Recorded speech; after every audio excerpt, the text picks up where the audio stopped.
ಗುತ್ತಿಗೆದಾರರ ಬಾಕಿ ಬಿಲ್ ನೀಡದಕ್ಕೆ ಅಸಮಾಧಾನ ವ್ಯಕ್ತವಾಗ್ತಾ ಇದೆ. ಗುತ್ತಿಗೆದಾರರ ಜೊತೆ ಸಭೆ ನಡೆಸುವುದಾಗಿ ಸಚಿವರು ಹೇಳಿದ್ರು.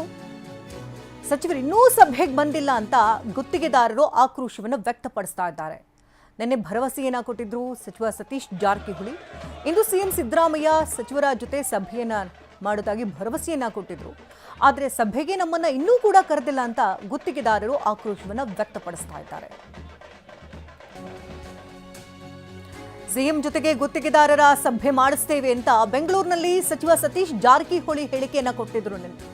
ಸಿಎಂ ಸಿದ್ದರಾಮಯ್ಯ ಬಳಿ ಹಣಕಾಸು ಇಲಾಖೆ ಇದೆ, ಕಳೆದ ಬಾರಿ ಕೊಟ್ಟಿದ್ರು, ಈ ಬಾರಿಯೂ ಕೂಡ ಕೊಡ್ತೇವೆ.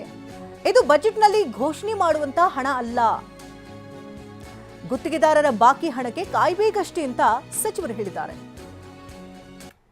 ಅವ್ರು ಮೀಟಿಂಗ್ ಮಾಡಬೇಕಲ್ಲ, ಅದನ್ನೇ ಹೇಳಿ. ಸಿಎಂ DCM ಅವರು ಅದನ್ನ ಹೇಳಿದ್ರೆ ನಾನು ಅದು ಹೇಳಿ. CM ಅವರೇ ಅದಕ್ಕೆ ಫೈನಾನ್ಸ್ ಹೆಡ್ಡು. ಸೊ ಅವ್ರು ಅದಕ್ಕೇನಾರ ಎಕ್ಸ್ಟ್ರಾ ಕೊಟ್ಟರೆ ಸ್ವಲ್ಪ ಮಟ್ಟಿಗೆ ಸಾಧ್ಯ ಆಗುತ್ತೆ ಮೀಟಿಂಗ್ ಮಾಡಿಸು ಅಂತ ಹೇಳೋರು. ಸೊ ಲಾಸ್ಟ್ ಟೈಮ್ ಎಕ್ಸ್ಟ್ರಾ ಕೊಟ್ಟಿದ್ರು CM ಅವ್ರು ನಮ್ಮ ಇಲಾಖೆಗೆ, ಅದರಲ್ಲಿ ಬ್ಯಾಲೆನ್ಸ್ ಮಾಡಿದ್ವಿ. ಇದು ಸರಿ ಕೊಟ್ಟರೆ ಮಾಡ್ತೀವಿ. ನಾವು ಹೋಗಿದ್ರು, ನಾನು ಇದ್ದೀನಿ.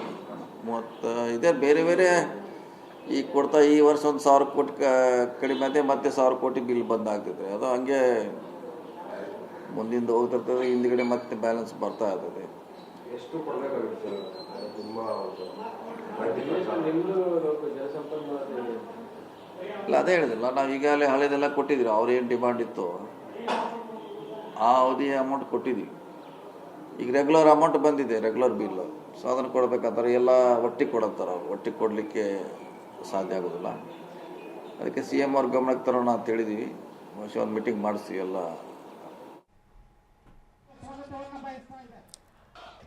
ಇದು ಗುತ್ತಿಗೆದಾರರ ಬಾಕಿ ಬಿಲ್ ನೀಡೋದಕ್ಕೆ ಅಸಮಾಧಾನವನ್ನ ವ್ಯಕ್ತಪಡಿಸ್ತಾ ಇದ್ದಾರೆ ಗುತ್ತಿಗೆದಾರರು. ಸಿಎಂ ಜೊತೆ ಸಭೆಯನ್ನು ಮಾಡ್ತೀವಿ, ಸಭೆ ನಡೆಸಿ ಮಾತನಾಡ್ತೀನಿ ಅಂತ ಹೇಳಿದ್ರು ಸಚಿವರು.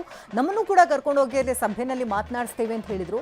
ಇಲ್ಲಿವರೆಗೂ ಯಾವುದೇ ರೀತಿ ಸಭೆಯನ್ನ ಕರೆದಿಲ್ಲ ಅಂತ ಗುತ್ತಿಗೆದಾರರು ಆಕ್ರೋಶವನ್ನ ವ್ಯಕ್ತಪಡಿಸ್ತಾ ಇದ್ದಾರೆ. ಕೇವಲ ಭರವಸೆಗಳಾಗಿ ಉಳಿಯುತ್ತೆ ಹೊರತು ಅದ್ಯಾವುದೂ ಕೂಡ ಕಾರ್ಯರೂಪಕ್ಕೆ ಬರಲ್ಲ ಅಂತ ಹೇಳ್ತಿದ್ದಾರೆ. ಇತ್ತ ಸಚಿವರು ನೋಡಿದ್ರೆ ಇದೆಲ್ಲವೂ ಕೂಡ ಹಣಕಾಸು ಎಲ್ಲವೂ ಕೂಡ CM ಹಿಡಿತದಲ್ಲಿದೆ. ಹಾಗಾಗಿ ಅವರೇ ತೀರ್ಮಾನವನ್ನು ತೆಗೆದುಕೊಳ್ಬೇಕು. ಪ್ರತಿ ಬಾರಿಯೂ ಕೂಡ ಬಿಲ್ ಬರುತ್ತೆ, ಅದು ಕ್ಲಿಯರ್ ಆಗ್ತಾ ಹೋಗುತ್ತೆ ಅಂತ ಹೇಳಿದ್ದಾರೆ. ಇವಾಗ ಇನ್ನಷ್ಟು ಡೀಟೇಲ್ಸ್ ಅನ್ನ ಕೊಡ್ತಾರೆ. ದೂರವಾಣಿ ಸಂಪರ್ಕದಲ್ಲಿ ನಮ್ಮ ಪ್ರತಿನಿಧಿ ಶಿವರಾಜ್ ಕುಮಾರ್ ಇದ್ದಾರೆ. ಶಿವರಾಜ್, ನಾವು ಗಮನಿಸ್ತಾ ಇದೀವಿ ಗುತ್ತಿಗೆದಾರರು ಸಭೆ ಮಾಡ್ತೇವೆ, ಕರೆಸ್ತೇವೆ, CM ಜೊತೆ ಮಾತನಾಡಿಸ್ತೀನಿ ಅಂತ ಸಚಿವರು ಹೇಳಿದ್ರು. ಆದ್ರೆ ಈಗ ಇಲ್ಲಿವರೆಗೂ ನಮ್ಮನ್ನ ಸಭೆ ಕರೆದಿಲ್ಲ ಅಂತ ಆಕ್ರೋಶವನ್ನು ವ್ಯಕ್ತಪಡಿಸ್ತಿದ್ದಾರೆ. ಏನಾಗ್ತಾ ಇದೆ ಆಕ್ಚುಲಿ? ಹೌದು ಶಕುಂತಲ, ಖಂಡಿತವಾಗ್ಲೂ ನಿನ್ನೆ ಕೂಡ ದೊಡ್ಡ ಮಟ್ಟದಲ್ಲಿ ಕಾಂಟ್ರಾಕ್ಟರ್ಸ್ ಅಸೋಸಿಯೇಷನ್ ಅವರು ಒಂದು ಪ್ರತಿಭಟನೆ ಮಾಡಿದ್ರು ಫ್ರೀಡಂ ಪಾರ್ಕ್ ನಲ್ಲಿ.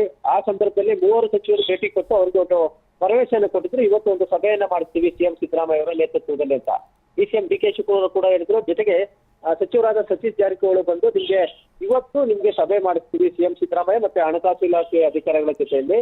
ಆ ಒಂದು ಸಂದರ್ಭದಲ್ಲಿ ನಿಮ್ಗೆ ಏನೆಲ್ಲ ಬಿಲ್ ಬಾಕಿ ಇದೆ, ಸುಮಾರು 37,000 ಕೋಟಿಯಷ್ಟು ಇದುವರೆಗೂ ಬಾಕಿ ಇದೆ, ಅದರಲ್ಲಿ ಅಟ್ಲೀಸ್ಟ್ ಒಂದು 50% ಆಗಿ ತಕ್ಷಣ ರಿಲೀಸ್ ಮಾಡುವ ನಿಟ್ಟಿನಲ್ಲಿ ಎಲ್ಲಾ ರೀತಿಯ ಒಂದು ಕ್ರಮಗಳನ್ನು ತೆಗೆದುಕೊಳ್ಳುವ ನಿಟ್ಟಿನಲ್ಲಿ ಭರವಸೆಯನ್ನು ಕೊಟ್ಟಿತ್ತು. ಆ ಒಂದು ಆಧಾರದ ಮೇಲೆ ಎಲ್ಲರೂ ಕೂಡ ಗುತ್ತಿಗೆದಾರರು ಒಂದು ಭರವಸೆಯಲ್ಲಿದ್ರು. ಇವತ್ತು ಸಭೆಯನ್ನ ಕರೀತಾರೆ. ಅಟ್ಲೀಸ್ಟ್ ಇವತ್ತು ಸಭೆ ಕರೆದು CM ಸಿದ್ದರಾಮಯ್ಯ ಏನಾದ್ರೂ ಒಂದು ತಾರ್ಕಿಕ ಅಂಶವನ್ನ ಕಾಣಿಸಿ ನಮ್ಮೆಲ್ಲರೂ ಕೂಡ ಹಣ ಬಿಡುಗಡೆ ಮಾಡುವಂತ ಕೆಲಸವನ್ನ ಮಾಡ್ತಾರೆ. ಮುಂದಿನ ದಿನಗಳಲ್ಲಿ ಹಣಕಾಸು ಇಲಾಖೆ ಜೊತೆ ಅಧಿಕಾರಿಗಳ ಜೊತೆ ಕೂಡ ಸಭೆ ನಡೆಸಿ ಅದನ್ನ ಇತ್ಯರ್ಥ ಮಾಡ್ತಾರೆ ಅನ್ನೋ ಭರವಸೆಯಲ್ಲಿತ್ತು. ಎಲ್ಲೊಂದ್ ಕಡೆ ಇದುವರೆಗೂ ಕೂಡ ಅವ್ರಿಗೆ ಸಭೆಗೆ ಕರೆದಿಲ್ಲ. ಇನ್ನೂ ಕೂಡ ಅವರು ಕಾಯ್ತಾ ಇದ್ರೆ ಇವತ್ತು ಮಧ್ಯಾಹ್ನದ ನಂತರವಾದ್ರೂ ಏನಾದ್ರು ಕರೀತಾರ ಅನ್ನೋ ಕೂಡ ಎದುರು ನೋಡ್ತಾ ಇರುವಂತದ್ದು. ಒಂದು ವೇಳೆ ಏನಾದ್ರೂ CM ಸಿದ್ದರಾಮಯ್ಯ ಇವತ್ತು ಸಭೆ ಕರೆದ್ರೆ ಅಲ್ಲಿ ನಮ್ಮ ಸಮಸ್ಯೆಗಳನ್ನ ಹೇಳಿಕೊಂಡು, ಜೊತೆಗೆ ಪ್ರಮುಖವಾಗಿ ಭ್ರಷ್ಟಾಚಾರ ಅಂತ ಏನ್ ಹೇಳ್ತಾ ಇದ್ದಾರೆ ಅದರ ಒಂದು ಬಗ್ಗೆ ಯಾರೆಲ್ಲ ಇಂಜಿನಿಯರ್ಸ್ ಭಾಗ ಆಗಿದ್ದಾರೆ, ಬೇರೆ ಬೇರೆ ಶಾಸಕರ ಬೆಂಬಲಿಗರು, ಅವರ ಒಡನಾಡಿಗಳು ಕೂಡ ಭಾಗಿಯಾಗಿ ಏನೆಲ್ಲ ಅಕ್ರಮಗಳನ್ನು ಇರ್ತಾರೆ ಎಲ್ಲವನ್ನೂ ಕೂಡ ಹೇಳ್ತೀವಿ ಅನ್ನೋ ಮಾತುಗಳನ್ನ ಹೇಳ್ತಾ ಇದ್ರು. ಹೀಗಾಗಿ ಎಲ್ಲರೂ ಕೂಡ ಕಾಯ್ತಾ ಇದ್ದಾರೆ. ಸದ್ಯದ ಮಟ್ಟಿಗೆ ಇನ್ನೂ ಕೂಡ ಅವರಿಗೆ ಯಾವುದೇ ರೀತಿಯಂತ CM ಆಫೀಸ್ ಕಚೇರಿಯಿಂದ ಸಚಿವರ ಕಡೆಯಿಂದ ಯಾವುದೇ ರೀತಿಯ ಮಾತುಗಳು ಬಂದಿಲ್ಲ. ಹೀಗಾಗಿ ಕಾಯ್ತಾ ಇರುವಂತದ್ದು ಗೊತ್ತಲ್ಲ. ಧನ್ಯವಾದ ಶಿವರಾಜ್ ತಮ್ಮೆಲ್ಲ ಡೀಟೇಲ್ಸ್ಗಾಗಿ.